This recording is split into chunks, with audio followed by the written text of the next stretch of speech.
몇 달 전부터 이제 제 마음에서 계속 구호처럼 되뇌는 것들이 이제 몇 가지가 있는데요. 그 중에 이제 제일 많이 되뇌는 게 이겁니다. 하나님, 종은 쓰임새입니다. 쓰임받기 원합니다. 이걸 요새 제가 지난 8월 이후로 요즘에도 뭐 차를 타고 가다가 또 잠자리에 들 때 또 새벽에 일어나면은 그렇게 제가 막 간절하게 되뇌입니다. 하나님, 종은 쓰임새인데 쓰임받기 원합니다. 이걸 계속 제가 되뇌는데 그 배경이 좀 있습니다.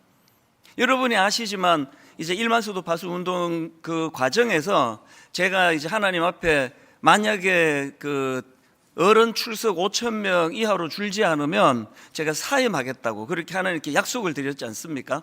거기에는 이제 자꾸 제 마음에 분당 우리 교회에서 저의 쓰임새는 이제 1만 성도 파송 운동을 잘하는 것까지다, 그런 마음을 제가 한편으로 많이 가졌습니다. 그래서 제가 이제 1만 성도 파송 운동이 끝나면 이제 제가 분당 우리 교회를 사임하고 뭐 이런 생각 중에 하나죠.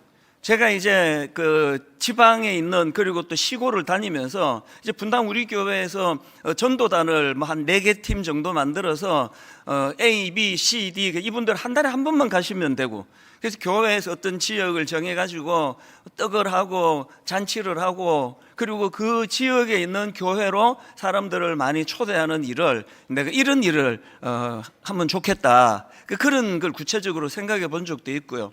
또 그런가 하면은 이제 이민교회가 또 어려운 교회가 많은데 제가 이제 분당 우리교회 사임하면 이민교회로 가서 1년에 한 교회씩 어려움을 겪는 교회를 추스리고 또 좋은 담임 목사님 그렇게 세워드리고, 저는 또 다른 주에 있는 교회로 가고 다른 주에 있는 교회, 이거 10번만 하면 은퇴인데 이제 그런 생각을 했었거든요. 그랬는데 모두가 다 이제 1만 성도 파송 운동 안 된다, 5,000명이야, 절대 안 준다, 다 그렇게 생각했고 저도 그렇게 생각했는데 뭐 인간의 생각을 뛰어넘는 하나님의 역사가 일어난 거죠. 그래서 제가 사임을 안 하게 된 거죠. 무슨 부작용이 생기는가 하니까 이제 제 마음으로 이렇게 비장하게 생각했던 것들이 있고, 또 1만 성도 파송 운동 이후로 지난 2년간 우리 모두가 다 그 아픔을 겪었지 않습니까? 한 봉사자 한 70~80%가 다 나가시는 바람에 이제 초신자들은 많고 처음 예수 믿는 분은 많고 이래서 교회가 수습이 안 되는 겁니다. 이 다락방 구성이 안 되는 겁니다. 그 순장 지도자들이 이게 제자훈련, 사회훈련을 통해서 이제 배출을 해야 되는 과정이니까요. 아무리 애를 써도 이게 제 힘으로 할 수 있는 게 아닌 거거든요.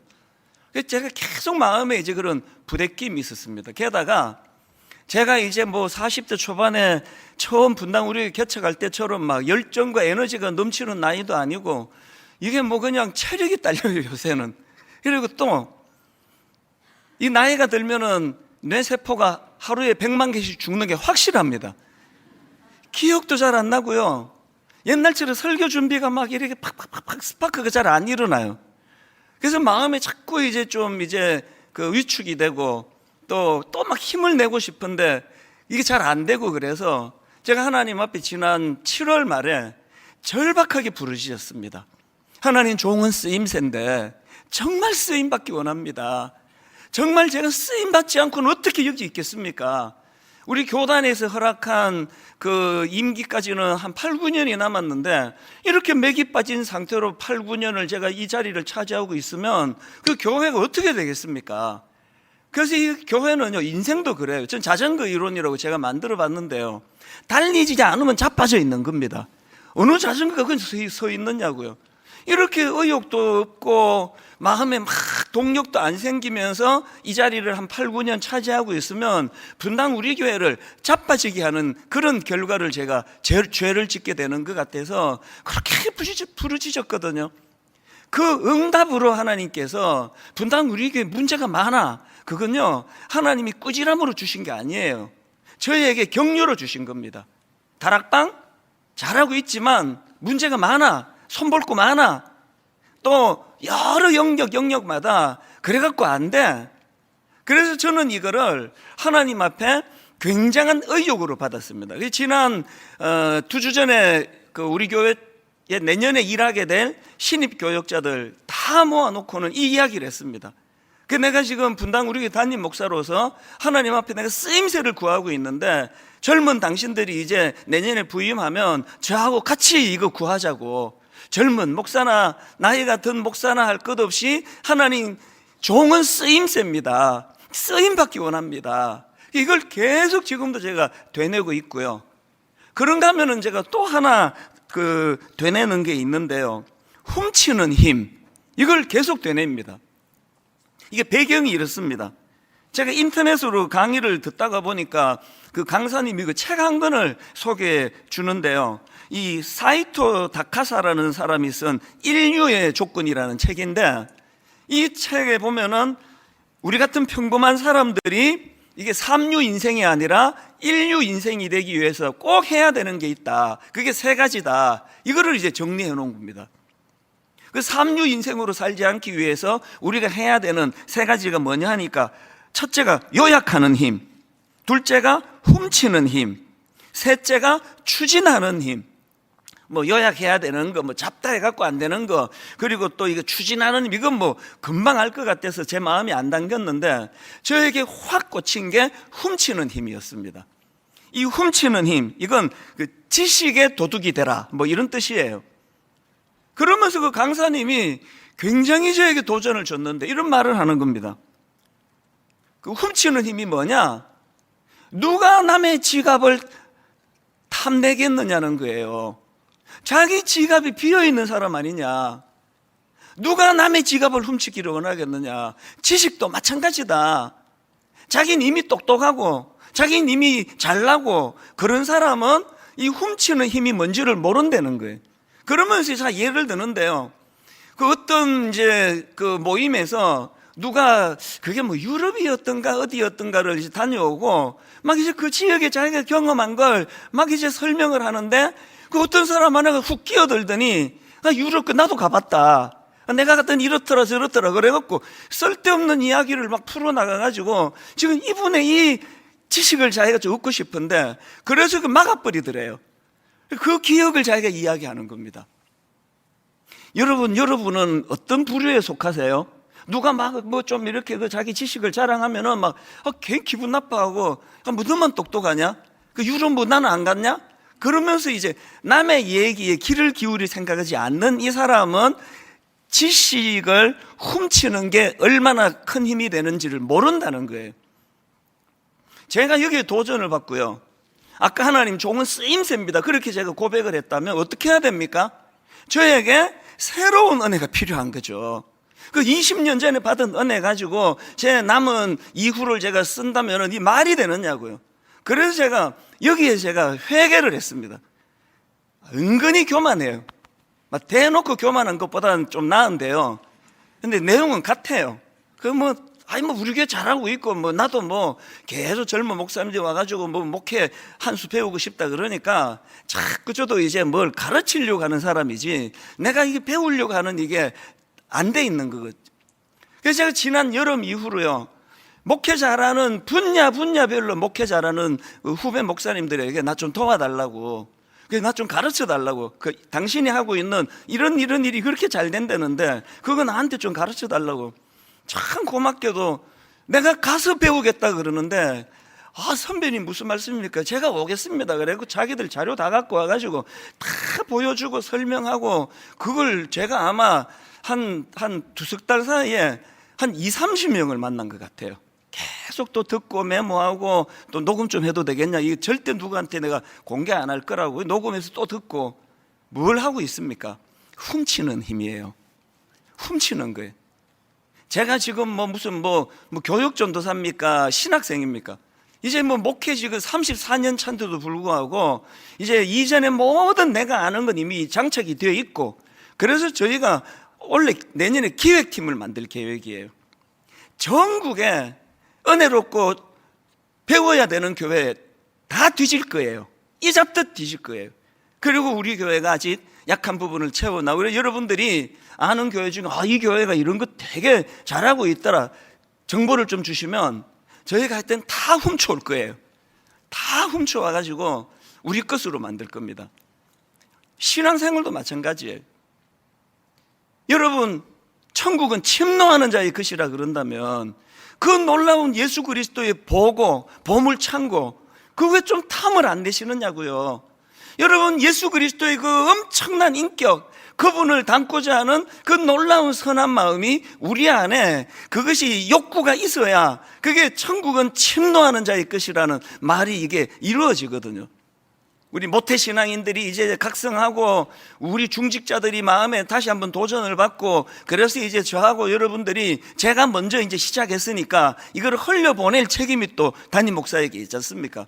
우리 한번 같이 마음으로 도전하자고요. 하나님, 종은 쓰임새입니다. 쓰임받기 원합니다. 꼭 교회에서만이 아니에요. 가정에서, 회사에서, 어디에서, 동창회 모임에서, 어느 모임에서든 하나님, 제가 쓰임받기 원합니다. 그리고 쓰임받기 위하여 하나님, 훔치는 힘, 천국은 침노하는 자의 것이라고 하는 이 부분을 내가 방심했습니다. 오래 예수 믿은 사람, 저같이 신학한 사람은요, 이게 참 이게 골다공증 같은 게 걸리기가 쉬워요. 이 겉으로 다 한다는 거죠. 설교 본문 딱 읽으면 여러분 벌써 첫째 대지를 이렇게 가겠군, 그렇게 생각하는 분 계시잖아요. 둘째는 저거지 결론 이렇게 맺을 거야. 그거 다 맞는 얘기지만 처음 예수 믿는 것처럼 훔치는 힘에, 이찬수 목사가 한 주 내내 뭘 저렇게 준비했는지 모르지만 저 사람이 수고해서 애쓴 거를 내가 오늘 내 것으로 만들 거야. 이게 우리에게 필요하다는 겁니다. 여러분, 제가 왜 이 두 구호를 계속 이렇게 되뇌고 있겠습니까? 왜 이 구호를 외쳐야 하는지를 오늘 본문 고린도전서 15장 10절이 말하고 있습니다. 자, 보십시오. 그러나 내가 나 된 것은 하나님의 은혜로 된 것이니 내게 주신 그의 은혜가 헛되지 아니하여 내가 모든 사도보다 더 많이 수고하였으나. 오늘 이 말씀은 지난주 설교 말씀의 연장입니다. 그래서 이 두 편을 세트로 들으셔야 돼요. 지난주 말씀 기억하십니까? 우리가 하나님의 은혜를 받은 자로서 두 가지 우리가 해야 될 실천 사항이 있다. 그래서 이제 지난주에 첫 번째 것만 다루었잖아요. 기억하십니까? 첫째가 이겁니다. 뭘 실천해야 되느냐? 내 마음에 하나님께서 주신 은혜에 대한 감사와 감격이 끊이지 않게 흐르게 해야 된다는 거예요. 계속 은혜에 대하여 감격하는 거죠. 사도 바울이 계속 나는 자격 없는 자다, 나는 조사나같이 만삭되지 못한 자같이, 나는 모자라는 자다, 나는 교회를 핍박했다, 나는 은혜 받을 자격이 없는 자다, 이런 나 같은 것까지에게도 하나님 은혜를 주셨다. 이걸 계속 되뇌는 겁니다. 지난주 제가 드렸던 말씀, 가정 이야기 다시 말씀드려 볼게요. 건강한 가정은요, 상대방에 대한, 배우자에 대한 감사로 시작해서 상대방에 대한 긍휼로 발전해 가는 게 가정이에요. 그냥 당신이 어떻게 나 같은 여자를 만날 수 있겠냐고 생각해도 신기하다. 어떻게 당신이 나 같은 남편을 만날 수 있었는지 고맙지 않아? 그게 전부 문제가 있는 가정이에요. 항상 그 상대방에 대해 고마운 마음, 참 자격도 없는 나 같은 걸 택해 준 거, 그래서 장가를요 좀 늦게 가는 게 그게 좋아요, 나쁘지 않아요. 저처럼 거의 막판 이제 이 여자마저 나를 안 택하면 나는 이제 독신의 연서로 죽을 것이다, 이런 절박함으로 아내를 만났기 때문에 문득문득 내가 감사해요. 뭐든지 감사합니다. 이 목사를 남편으로 택해 준 거에서 나 바라면 안 된다, 그러면 내가 인간도 아니다, 그러면서 진짜 감사해요, 제 아내에게. 그리고 같이 늙어가면서 참 긍휼한 마음이 들어요. 참 이것도 약해졌고 체력도 약해졌고 병도 찾아오고 상대방에 대하여 긍휼히 여기는 거예요. 우리가 하나님의 은혜를 아는 자로 이 감격을 계속 누려야 돼요. 난 자격 있지, 나 같은 게 구원 안 받으면 누가 구원받아? 그게 예수님이 가장 싫어하던 예수님 당시의 그 종교인들 아닙니까? 그런가 하면 이제 오늘 두 번째 다루고 싶은 게 뭐냐, 우리가 실천해야 되는 건요, 우리가 그렇게 주님 주신 은혜에 대한 감사와 감격이 흐르면요, 그걸 에너지로 만들어야 돼. 그걸 에너지로. 가슴만 뜨거운 게 아니라 어떤 에너지로요? 그 감격의 힘으로 섬김을 실천하라는 겁니다. 이런 맥락으로 보면 오늘 본문은 전반부와 후반부로 나눌 수 있습니다. 전반부는 아까 첫 번째 실천이고요, 오늘 다룰 후반부는 오늘 다룰 두 번째 실천입니다. 자, 한번 전반부를 보십시오. 본문 고린도전서 15장 9절 10절입니다. 나는 사도 중에 가장 작은 자라. 나는 하나님의 교회를 박해하였으므로 사도라 칭함받기를 감당하지 못할 자니라. 그러나 내가 나 된 것은 하나님의 은혜로 된 것이니. 감격이 느껴지시나요? 그러나, 여러분 이 그러나가 있습니까? 그러나, 무슨 그러나입니까? 자격 없는 나라는 전제의 그러나예요. 그러나, 그리고 앞에 나는 과거의 나예요. 자격을 잃어버린 나. 그런데 나의 나 된 것은, 뒤에 나오는 나 된 것은 현재의 나예요. 절대로 건너갈 수 없는 현재의 다리를 건너게 주신 그러나의 은혜. 바울에게 감격이 있는 거죠. 이게 전반부고요. 그런가 하면 이제 오늘 다루게 될 후반부는 10절 뒷부분에 나오는 내용입니다. 자, 보십시오. 내게 주신 그의 은혜가 헛되지 아니하여. 내게 주신 그의 은혜가 헛되지 아니하여 내가 모든 사도보다 더 많이 수고하였으나. 지금 사도 바울이 그냥 막 일기 쓰고 감격하고 눈물 줄줄 흘리고 이렇게만 끝내지 않고 그걸 에너지로 만든 거예요. 그래 어떻게 합니까? 내 모든 사도보다 나 더 많이 수고한다. 무슨 힘으로? 그 감격의 힘으로. 여러분, 제가 왜 이 나이에 쓰임새를 달라고, 솔직히 말하면요, 이제 그냥 그동안 해오던 그 가락으로 한 8, 9년 할 수 있습니다. 설교하는 털이 이제 이대로 가면 돼요. 근데 제가 쓰임새를 구한다는 건 그래갖고는 교회가 어떻게 되겠냐는 절박함이거든요. 쓰임새를 달라고. 왜? 만삭되지 못한 나 같은 인간에게 제가 항상 저는 20대 초반 인생 밑바닥에 죽고 싶었고, 그때 제가 제일 슬펐던 게요, 그 나 같은 게 죽어서 누가 슬퍼할까? 딱 한 분 떠오르더라고. 우리 엄마. 그게 진짜 슬펐어요.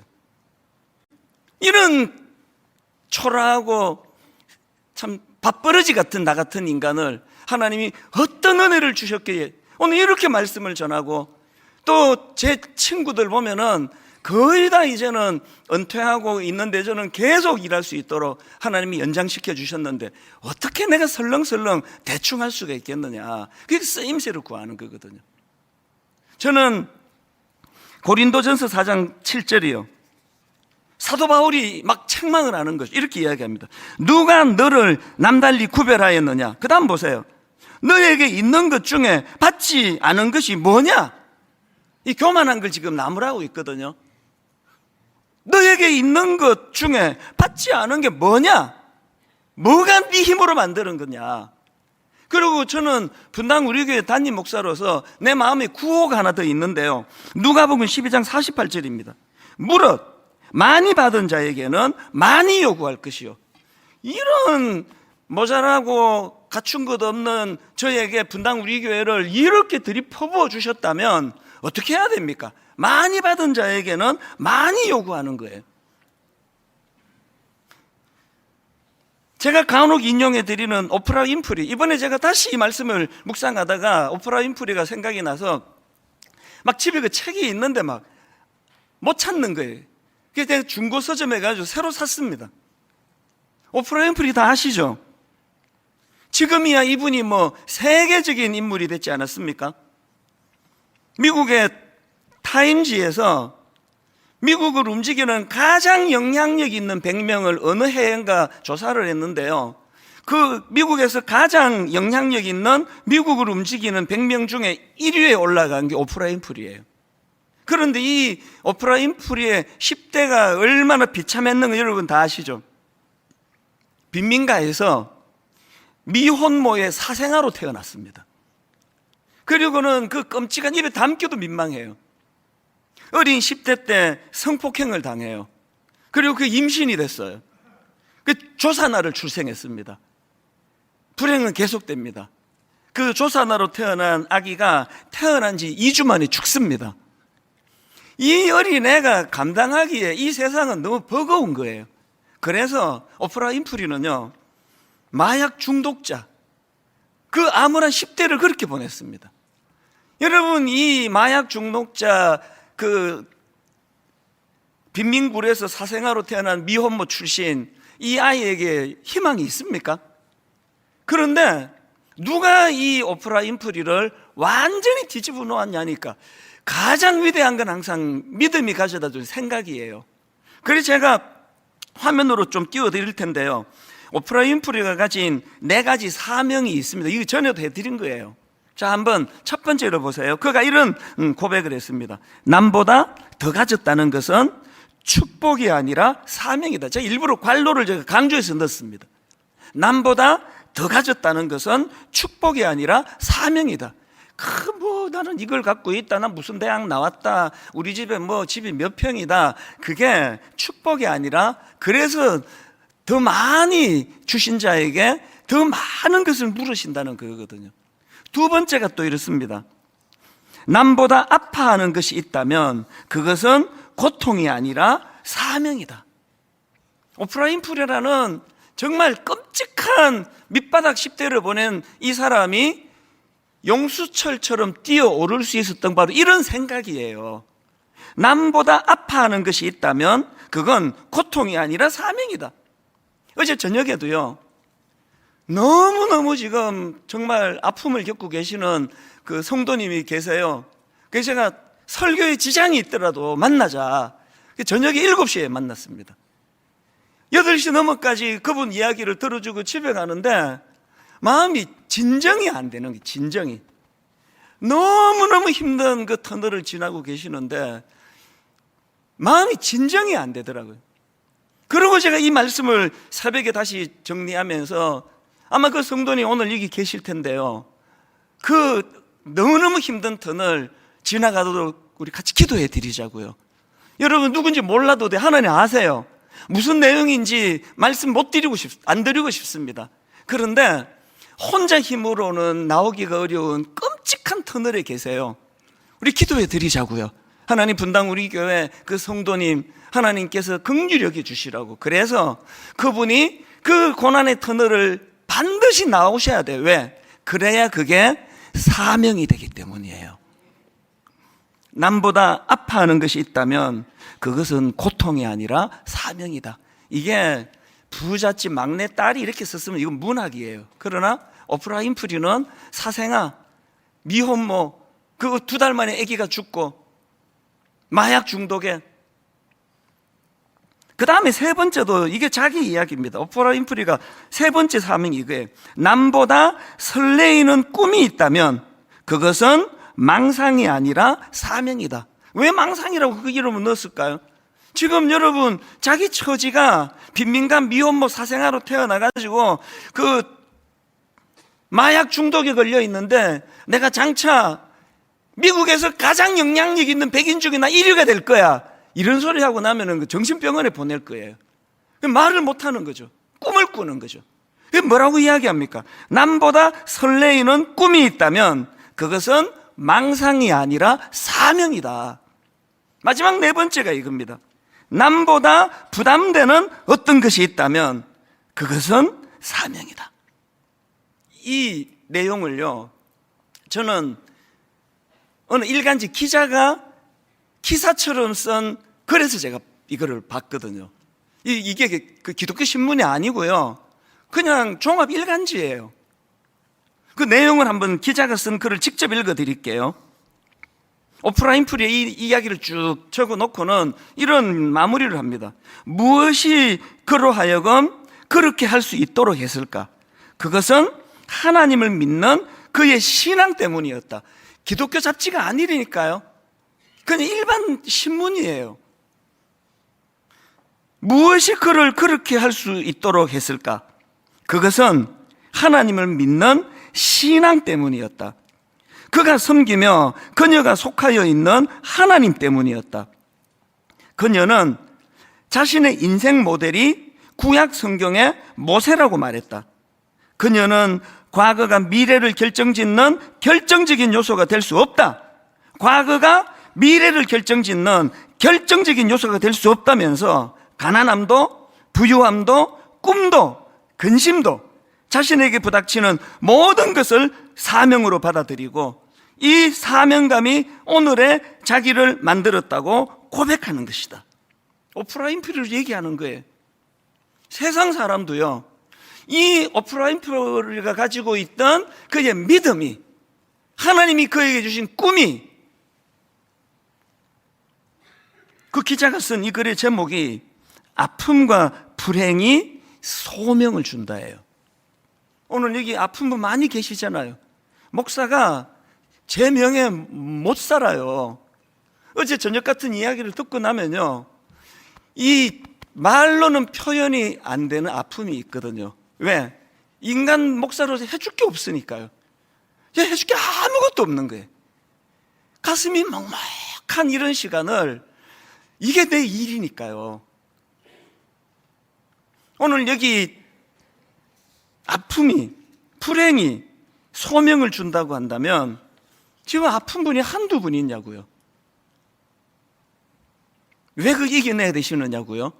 여러분, 그렇게 끝내도록 지원받은 존재가 아닙니다. 그 아픔을 통하여, 여러분이 그 눈물을 통하여 반드시 그것을 극복해낸 자만이 할 수 있는 위로자로서의 사명이 여러분에게 있는 줄로 믿으시기를 바랍니다. 그래서 저는 목회자로서 또 하나님의 백성으로서 저는 고린도후서 5장 15절을 마음에 담습니다. 그가 모든 사람을 대신하여 죽으심은, 그 다음 보세요, 살아있는 자들로 하여금 다시는 그들 자신을 위하여 살지 않고요. 왜 제가 쓰임새를 구하느냐고요? 왜 설렁설렁 목회하면은 그렇게 마음의 두려움이 찾아온다고요? 십자가가 우리에게 주신 준엄한 사명이 이거예요. 살아있는 자들로 하여금, 저와 여러분을 두고 하는 얘기예요. 살아있는 자들로 하여금 다시는 그들 자신을 위하여 살지 않고. 제가 요즘은 택시 운전을 잘 하지 못해요. 자꾸 이제 월요일마다 이제 자꾸 두통이 오고 막 근육이 뭉치고 그래서 이제 막 그 진통제 먹고 이러면서도 이제 한계가 막 눈이 또 너무 아프고 그래서 운전을 잘 못하는데 요즘 가끔씩 운전하고 싶어져요. 이제 지금이야 뭐 이제 택시 운전하는 게 저도 이제 잘 이제 몸에 익숙해서 이제 뭐 긴장이 하나도 없는데요. 제가 택시를 운전하면서 이걸 제가 왜 돈 벌려고 하는 건 아니지 않습니까? 받는 메시지가 이런 거예요. 제가 처음에 이제 택시를 운전하려고 그러면요, 막 가슴이 두근두근거리고요, 막 얼마나 두려웠는지 몰라요. 왜? 이 처음 하는 거니까 자꾸 실수를 하니까. 막 맨날 손님한테 꾸지람 많이 들었습니다. 저 이번에 알았습니다. 이 현대인들이요, 100원, 200원에 인생이 진짜 거기에 막 엄청 민감하다는 거 알았죠. 운전하다가 이게 한순간 딱 놓치면 이렇게 직진해야 되는데 이렇게 이제 좌회전해 버리잖아요. 맞아 죽어요, 그날. 아저씨는 무슨 택시 기사라는 분이 무슨 길을 이렇게 가느냐 그러면 그거 해가지고 한 2, 300원 더 차이가 날 것 같은데요, 막. 그게 자꾸 이제 이런 일을 겪으니까 막, 손님 타면은 막 가슴이 두근두근거리고요. 그리고 또 이게 습관이 안 돼가지고 손님 다 태웠는데 내려드리려고 요금 받으려고 보니까 미트기를 안 눌렀어요. 미트기에 0이 나와요, 0이. 그냥 내리시라 그러고 막 이러니까 이제 택시 운전하러 제가 회사로 들어가면 막 가슴이 두근두근거리고, 오늘은 또 꾸지람 좀 안 들어야 될 텐데 막 이런 생각을 하면서 어떤 생각을 했는지 아십니까? 우리 성도님들의 일주일의 삶이 이런 거구나. 맨날 직장에서 윗사람한테 불려가가지고 깨지고 너 이것밖에 못하냐? 그렇게 지적이나 받고 그렇게 가슴 아픈 분들이 얼마나, 특히 우리 젊은이들이 그 생각을 제가 하게 되는 거죠. 또 이런 거죠. 저는 처음에 그 택시 운전을 하기 전에는요, 저 가난하게 자라다 보니까 택시는 있는 사람이 탄다, 부자가 탄다, 이런 인식이 있습니다. 저는 지금도요, 택시를 못 타요. 저는 매 타기만 보이기 때문에 편하게 지하철이 나아요. 저는 택시는 좀 부자들이 타는 교통수단에 그렇게 알고 있었는데 제가 택시를 운전해 보니 그게 아니에요. 택시는요, 있는 사람이 타는 게 아니라 급한 사람이 타는 거더라고요. 한 번은 이제 콜이 왔는데요, 거기가 수진역이었던가 성남에 하여튼 무슨 역 뒷골목으로 넘어가는 데인데 하여튼 막 아주 또 꼬불꼬불한 길들이 있더라고요. 거기 가니까 이제 한 20대 중후반 어떤 아가씨가 이제 기다리고 있더라고요. 택시 탔었는데 보니까 이 지각을 한 거예요. 이게 이제 급하니까 택시를 이제 탈 수밖에 없잖아요. 그래서 제가 이제 이 아가씨를 잘 태워주고 있는데 이 카카오 맵이 어떨 때는 둘러가게 만들던데 보니까 이제 내가 길을 좀 아는데 가다가 보니까 이게 지금 두르는 거예요. 그래서 내가 또 저 아가씨가 얼마나 신경 쓰이겠네 이렇게 말했습니다. 손님, 이게 좀 두르는 것 같죠? 그랬더니 기다렸다는 듯이 이제 막 속 얘기를 막 하더라고요. 안 그래도 왜 이렇게 하는지 자기 모르겠다 그러고 막 그래 제가 이렇게 말했습니다. 걱정하지 마시고요. 그래서 그 추가 요금 나온 건 제가 다 현금으로 돌려드릴 테니, 이미 이제 카드로 결제했으니까 현금으로 돌려드릴 테니까 편안하게 가세요. 그러고는 이제 내려주는데요, 보니까 이게 무슨 가내공업도 아니고 하여튼 뭐 그냥 그래요. 뭐 하나 상가에 뭐 조그마한 데로 들어가는데요, 내리기 전에 제가 이제 약속한 대로 3,000원을 제가 이제 더 드릴게요, 돌려드릴게요. 현금으로 3,000원을 줬어요. 그렇게 하고 내려서 들어가는 거를 보고는 내가 내 머리를 쳤어요. 얼마나 내가 이게 미련하고 정말 어떻게 그날 내가 지금 이거 돈 벌려고 하는 것도 아닌데 이렇게 말했으면 얼마나 좋겠습니까? 참 내가 보니까 내 조카같이 그렇게 예쁜데 오늘 하루 제가 오늘 선물로 택시비 내드릴게요. 하루 기분 좋게 보내세요. 이렇게 하지 않은 게 너무 후회가 되는 거예요. 과장 없이 하루 종일 그 생각이 나는 거예요. 어떻게 그렇게 생각이 없느냐. 진짜.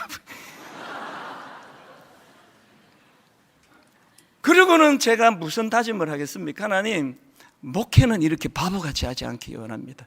이만큼 성도들에게 줄 수 있는데 이 생각을 요것밖에 조금밖에 주지 않는, 그래서 나중에 은퇴하고 후회하는 그런 목사가 되지 않기를 원합니다. 제가 지금 무슨 말씀을 드리는 겁니까? 제가 목회자이기 때문에 제 삶의 모든 것들은 다 섬김으로 연결이 되는 거예요. 이게 저만 그래야 됩니까? 모두가 자격 없는 자기 주신 십자가 은혜로 구원받았다면 여러분의 모든 삶의 중심은 다 이렇게 가야 되는 거예요. 내가 누구에게 위로자가 되어줄까? 내가 오늘은 누구 등을 두드려주는 하루를 내가 살 수 있을까? 저는 새벽에 일어나면은 엄청나게 거창한 기도 안 해요. 하나님, 오늘도 저 때문에 상처받는 성도가 없게 해주세요. 그 헛소리가 새어나가지고 괜히 그 상대방 마음 아프게 하는 이런 일을 하지 않기를 원합니다. 왜 그래야 됩니까? 목사니까요. 오늘 저는 이 본문 말씀을 가지고 다시는 살아있는 자들로 하여금 다시는 그들 자신을 위하여 살지 않고, 이것이 우리 삶의 구호가 되기를 원하면서 개인적으로는 여러분 삶 가운데 그렇게 베풀고 섬기는 은혜의 감격의 에너지가 나오기를 바라고요. 이제 우리 교회가 이제 이후로 해야 되는, 이건 제가 은퇴할 때까지 남은 숙제라고 생각합니다. 그거를 한 3가지 제가 기도 제목으로 드릴 텐데요. 첫째로는 이제 드림센터 사회화는 이제 시동을 걸었습니다. 사실은 우리가 딱 10년 쓰고 드림센터를 이제 3가지 그때 말씀드렸던 것 같거든요. 우리 청년들, 꿈을 이룬 젊은이들에게 유익한 공간이 되도록, 그리고 우리 장애인들을 위하여, 또 그리고 강도 만난 이웃과 같이 참 가슴 아픈 일을 당한, 거기 상담도 일어나고 치유도 일어나고. 그래서 제가 이제 지난 10년 동안에요, 전문가들 진짜 한 200~300명을 만난 것 같아요.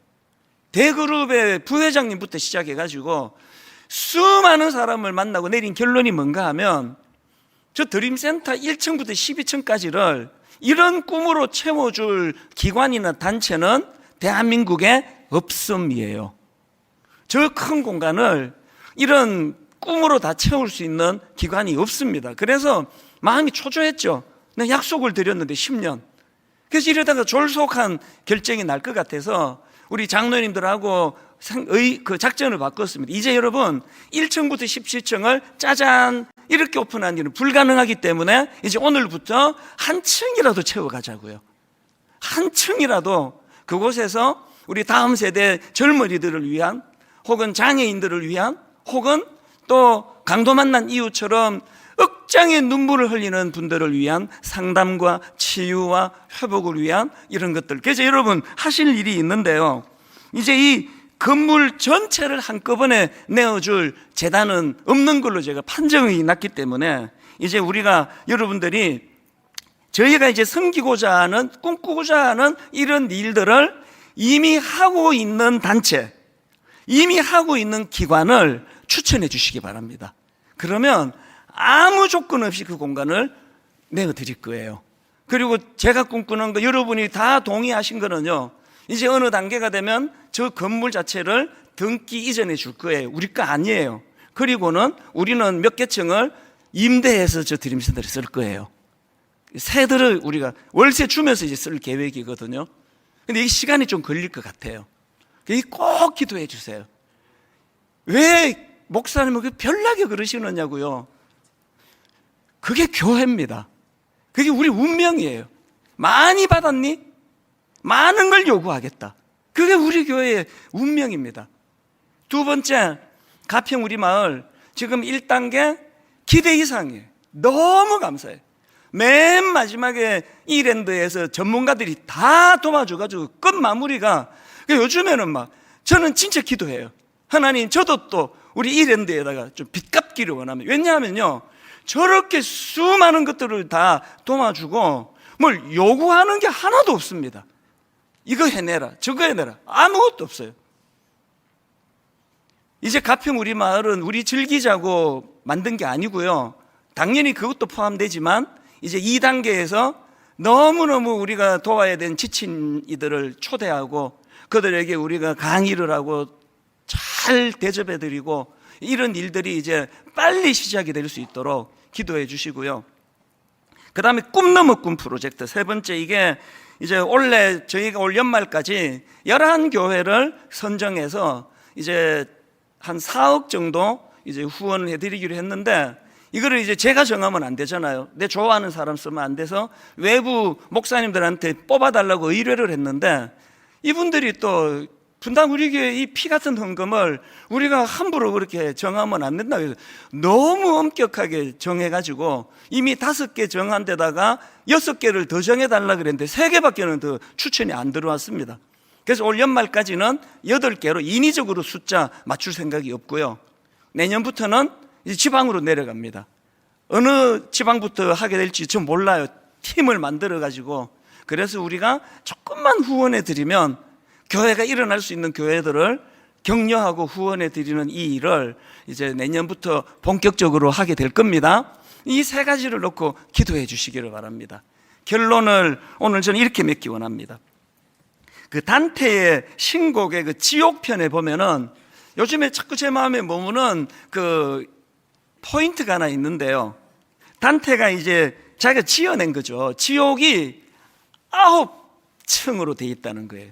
그리고 이게 이렇게 그 역삼각형처럼 아래가 점점 좁아지는 그런 이제 9가지 층으로 돼 있는데, 이게 이제 내려갈수록 악한 것들이 들어가는 지옥이에요. 그래서 점점 이제 역삼각형처럼 돼 가거든요. 이런 거예요.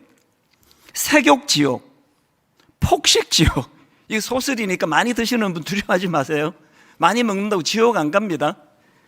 색욕지옥, 폭식지옥, 탐욕지옥, 분노지옥, 이단지옥, 폭력지옥, 사기지옥, 이렇게 지옥이 점점 악한 것들로 내려가는데 맨 마지막이 뭔지 아십니까? 배신지옥이에요. 배신지옥. 거기에 악마 루시퍼가 있는 곳이래요.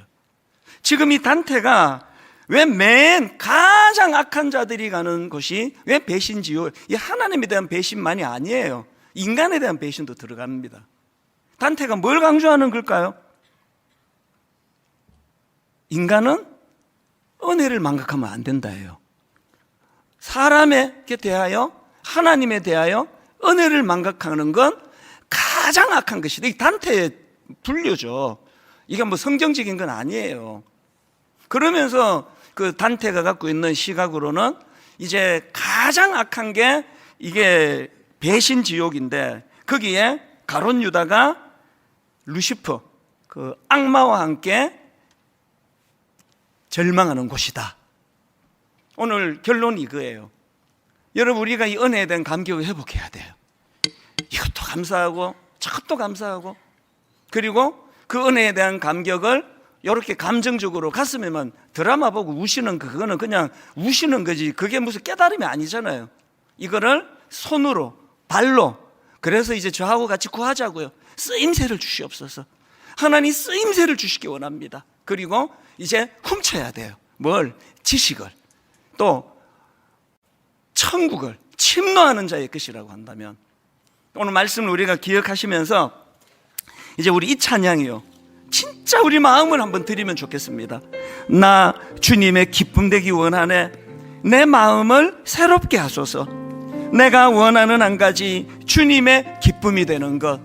배신의 가장 지옥 밑바닥에 그 배신하는 자들이라고 하는 이 단테의 그 소설의 내용을 우리가 기억하시면서, 하나님 배신하지 않겠습니다.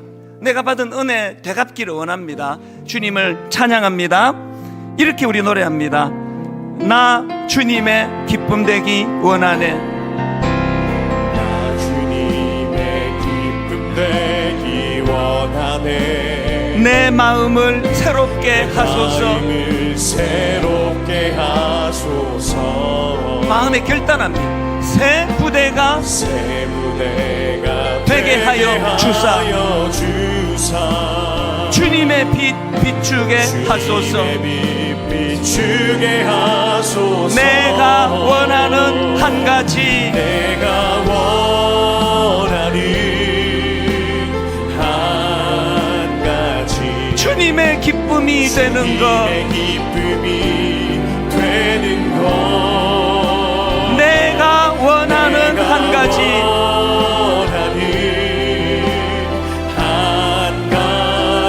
주님의 기쁨이 되는 것. 겸손히 내 마음 드립니다. 주신 은혜 감격하며 나의 모든 것 받으소서. 나의 마음 깨끗게 씻어주사. 주의 길로 행하게 하소서. 행하게 하소서. 내가 원하는 한 가지, 내가 원하는 한 가지, 주님의 기쁨이 되는 것. 주님의 기쁨이 되는 것. 내가 원하는 한 가지,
되는 것. 우리 다 자리에서 일어나셔서 마음을 주님께 드립니다.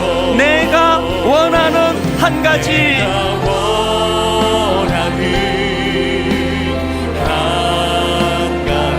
주님의 기쁨이 되는 것.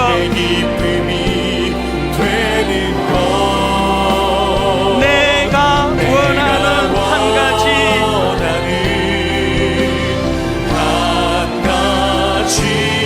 주님의 기쁨이 되는 것. 우리 이렇게 기도하면 좋겠습니다. 우리가 하나님 십자가로 가치 있는 인생이 되었는데 가치 있게 살기 원합니다. 내가 오늘 여기 호흡하고 살아가는 거, 누군가에게는 이것이 선물이 되기 원합니다. 오늘 내가 이 자리에 머물러 있는 거, 누군가에게는 이것이 축복의 통로가 되기 원합니다. 쓰임새를 주시기 원합니다. 가정에 많은 일이 있으십니까? 자녀들을 위하여 수고 많이 하십니까? 여러분, 그만큼 많이 받으셔서 그래요. 많이 받은 자에게는 많은 것을 요구하신다고 했다면, 하나님, 우리가 지옥 가는 게 무서워가지고 단테의 신곡 읽고 배신 지옥, 이게 무서워서 이제 하나님 내가 충성하겠어, 이거 아니에요. 감격의 힘으로, 자격 없는 자에게 주신 은혜에 대한 감격, 우리 한번 한 목소리로 우리 자신을 위하여, 우리 가정, 내 직장, 또 교회를 위하여 쓰임새를 주시기 원합니다. 통성으로 같이 기도하시겠습니다. 살아계신 하나님 아버지, 하나님 오늘 이 시간 구합니다. 오 하나님 아버지, 주님의 기쁨이 되기 원합니다. 아버지, 주님께 쓰임새 있는 인생이 되기를 원합니다. 좋은 쓰임새라고 한다면 하나님 아버지, 하나님 은혜를 사모하면서 아버지 쓰임새의 자리로 나아가도록 인도하여 주시옵소서. 하나님 나라와 우리 교회를 위해 낮은 곳에서 보이지 않는 곳에서 온전히 쓰임받는 우리 하나님 아버지 앞에 은혜를 구합니다. 내가 원하는 아버지 소원이 하나 있다면 주님의 기쁨이 되기 원합니다. 내가 원하는 마음이 한 가지, 아버지 내 마음을 깨끗하게 하여 거룩을 향하여 하나님 아버지 주님의 길을 행하기를 원하는 것, 이것이 주님의 기쁨이 되기 때문입니다. 오늘 하나님 예배 가운데 한번 다시 한번 은혜를 구합니다. 하나님 주신 은혜를 헛되이 행하지 않도록 가치 있는 인생이 되도록 주님 인도하여 주시옵소서. 그러나 내가 나 된 것은 하나님의 은혜로 된 것이니 내게 주신 그의 은혜가 헛되지 아니하여, 내게 주신 그의 은혜가 헛되지 아니하여 내가 모든 사도보다 더 많이 수고하였으나 내가 한 것이 아니요 오직 나와 함께 하신 하나님의 은혜로라. 하나님, 이 은혜의 선순환이 저와 우리 성도님들 삶 일생 동안 이 선순환이 계속 이루어지도록 인도하여 주시옵소서.